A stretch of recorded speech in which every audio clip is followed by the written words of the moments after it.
નમસ્કાર, આપ જોઈ રહ્યા છો નેશન પ્લસ ન્યૂઝ. હું છું આપની સાથે હેતલ ભગત. વડોદરા જિલ્લાનું ચાણસદનું નારાયણ સરોવર ગુરુહરિના પ્રાગટ્ય ઉત્સવે હજારો દીપકોથી પુનઃ ઝળહળી ઉઠ્યું હતું. વિશ્વ વંદનીય સંતવર્ય પરમ પૂજ્ય પ્રમુખ સ્વામી મહારાજ કે જેઓનું પ્રાગટ્ય વડોદરા શહેરની નજીકમાં ચાણસદ ગામમાં થયેલ હતું.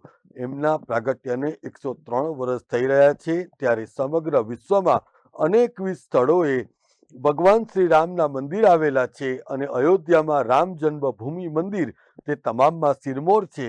એ જ રીતે વિશ્વના અનેકવિધ દેશોમાં BAPSના મંદિરો આવેલા છે, પરંતુ પરમ પૂજ્ય પ્રમુખ સ્વામી મહારાજના પ્રાગટ્ય સ્થાન ચાણસદમાં 103માં પ્રાગટ્ય પર્વે ગુરુ પૂજન કરવું એ એક વિશેષ અને સીમાચિહ્નરૂપ બન્યું છે. આ ભાવનાને ચરિતાર્થ કરવા માટે અટલાદરા BAPS દ્વારા પૂજ્ય કોઠારી સ્વામી તથા સંતો દ્વારા એક આગવું આયોજન કરવામાં આવ્યું છે, જેના ભાગરૂપે ચાણસદ ખાતે ભવ્ય અન્નકૂટ મહોત્સવનું પણ આયોજન કરવામાં આવ્યું હતું. હજારો દીપકોથી શોભતા આ સરોવરની મધ્યમાં સેતુ ઉપર ખૂબ જ મોટી સંખ્યામાં ગુરુ પૂજનમાં ભક્તજનોનો ઉત્સાહ પણ બેવડાઈ ગયો હતો.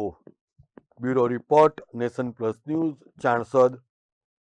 સમાચારોના સતત અપડેટ મેળવવા માટે અમારી નેશન પ્લસ ન્યૂઝની યુટ્યુબ ચેનલને સબસ્ક્રાઇબ કરો, બેલ આઇકન દબાવો અને જોડાયેલા રહો ફેસબુક, ઇન્સ્ટાગ્રામ અને ટ્વિટર પર.